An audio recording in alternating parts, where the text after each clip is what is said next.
किसी ने क्या खूब कहा है, जिंदगी और मौत में सिर्फ एक कदम का फासला है।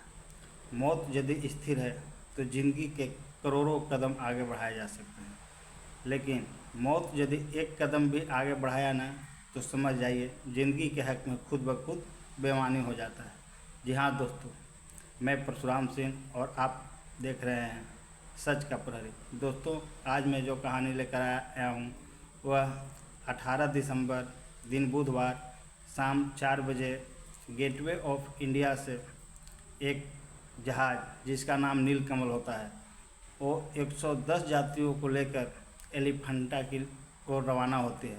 यह समुद्री मार्ग है और इसमें पर्यटक लोग आते हैं, घूमने जाते हैं। कोई अलीबाग जाता है, कोई एलिफेंटा जाता है, कोई ऐसे ही समुद्र में घूमते हैं, आनंद लेते हैं, कोई स्पीड बोट से, कोई नाव से।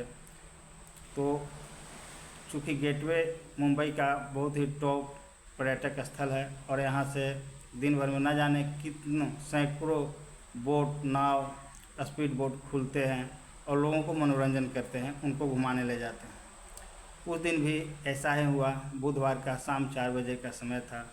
लोग जा रहे थे एलिफेंटा के लिए, लेकिन इसी बीच उनके नाव के चारों तरफ एक नेवी का बोट, स्पीड बोट चक्कर लगाने लगता है और वह बोट बहुत ही स्पीड में था। जो वहाँ पर दर्शक देखे थे वो बोलते हैं कि वो करीब 100 का स्पीड में नेवी का स्पीड बोट टक्कर ले रहा था, स्पीड से चक्कर ले रहा था। दोस्तों, यह सब एक फैशन चल गया है सेल्फी। जो नेवी वाले स्पीड बोट में सवार थे वो सेल्फी ले रहे थे और अपने नाव को, अपने बोट को इतने स्पीड से चला रहे थे मनोरंजन के लिए। बोलिए, ऐसा तो नेवी वाले ने एक लेटर जारी करके बोला है तो जो उसका जो चालक था, नेवी बोट का जो चालक था, वो अपना आपा उस पर से नियंत्रण खो दिया था और इसके लिए वो अनियंत्रित हो गई थी। तो चूँकि वो जो नेवी का बोट था वो पैसेंजर को ले जाने वाली नाव में टक्कर मार देता है। टक्कर इतना विभत्स और इतना ज़ोरदार था कि 6 में से 3 लोग जो अपने नेवी वाले में सवार थे, 3 लोग वहीं पर मर जाते हैं। और अपना जो नीलकमल बोट था जिसमें आम पब्लिक सैर के लिए जा रहे थे, उस नाव में भी छेद हो जाता है, उसमें पानी भरने लगता है और धीरे धीरे 5 मिनट के अंदर वो नाव डूब जाता है। इसी बीच में जो उसमें बचाव दल वाले थे जो नाव को चला रहे थे, उन लोग पैसेंजर को जैकेट भी देते हैं, लेकिन 3-4 मिनट में लोग कैसे जैकेट पहन पाएगा। कुछ लोग पहन पाए थे, कुछ नहीं पहन पाए थे और फिर मच जाती है कोहराम, चित्कार। ऐसा चित्कार कि आप यदि उस वीडियो को देख रहे होंगे, सुन रहे होंगे तो रूह कांप उठता है, कलेजा निकल आता है।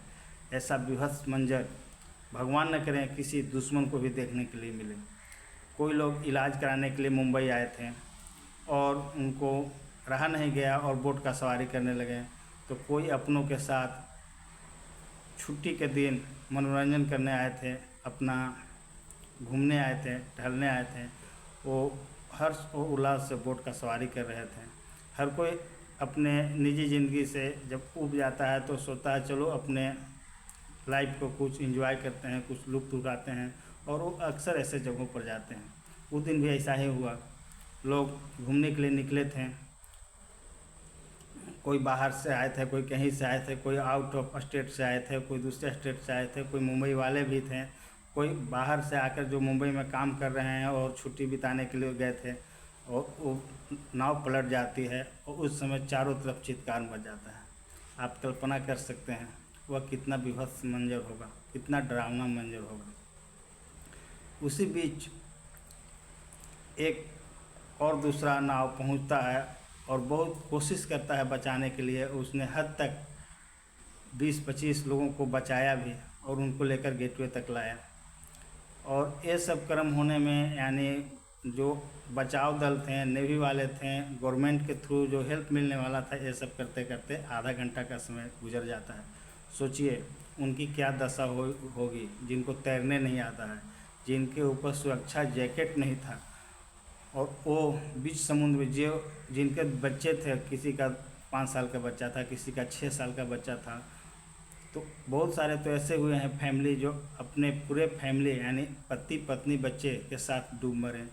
किसी का बच्चा डूब गया, किसी का बाप डूब गया, किसी का माँ डूब गया, किसी का मासी डूब गया।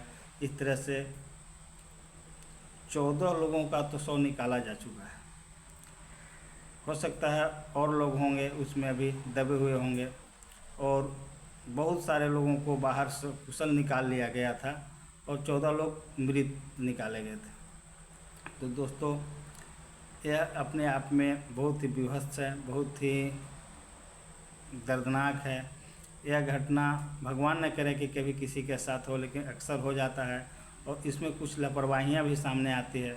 यदि नेवी वाले बोट, नेवी का जो कोस्ट गार्ड थे, जो उसमें बोट से स्पीड बोट से सफ़र कर रहे थे, वह यदि अपने आप को संयम रखते, अच्छा से उसको चलाते हैं, यानी एक्सीडेंट नहीं होता, दूसरे बोट उसमें क्रैश नहीं करता, तो एक्सीडेंट नहीं होता।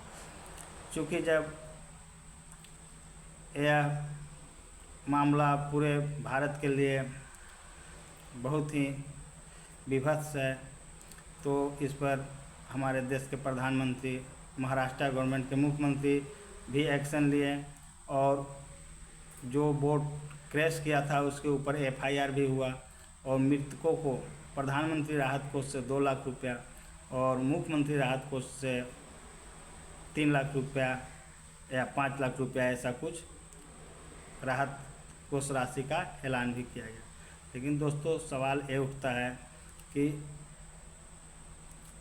यदि हम लोग कभी ऐसे मुसीबत में फंसते हैं तो अक्सर जो मदद मिलनी चाहिए नहीं मिल पाता है।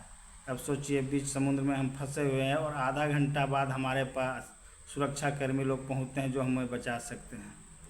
उस नाव के ऊपर भी जो दल थे, जो नाव को चला रहे थे, उनके ऊपर भी लापरवाही का आरोप लगता है। उनको चाहिए था कि जो भी यात्री को लेकर जा रहे थे उनको सुरक्षा जैकेट देते, पहले पहनाकर उसमें बैठाते और जितनी नाव की क्षमता होती है उससे कम पैसेंजर उसमें लेते। लेकिन बोला तो यह जाता है, कहा तो यह जा रहा है कि उसमें क्षमता से अधिक पैसेंजर भी बैठे हुए थे। तो दोस्तों, यह बहुत ही विभत्स घटना था। जब उसको रेस्क्यू किया गया तो किसी को दूसरे हॉस्पिटल में, किसी को दूसरे हॉस्पिटल में, किसी को बच्चे को इस हॉस्पिटल में, तो उसके माँ को दूसरे हॉस्पिटल में, इस तरह से बचाव के लिए उन्हें एडमिट किया गया। इलाज चल रहा है, कितनों को छुट्टी भी दे दिया गया है, कितना अभी इलाजरत भी है। तो यह बहुत ही अफसोसजनक और दुर्भाग्यपूर्ण घटना महाराष्ट्र स्टेट के मुंबई एरिया में गेटवे के पास घटित हुआ है। चूँकि मैं भी मुंबई में रहता हूँ और जब ये घटना के बारे में सुना तो मैं अपने आप को रोक नहीं पाया और मैं चाहा मैं भी अपने दर्शकों को इस घटना के बारे में जानकारी दूँ। इसलिए दोस्तों, आप जहाँ भी रहें सजग रहें, सचेत रहें, जागरूक रहें। नमस्कार।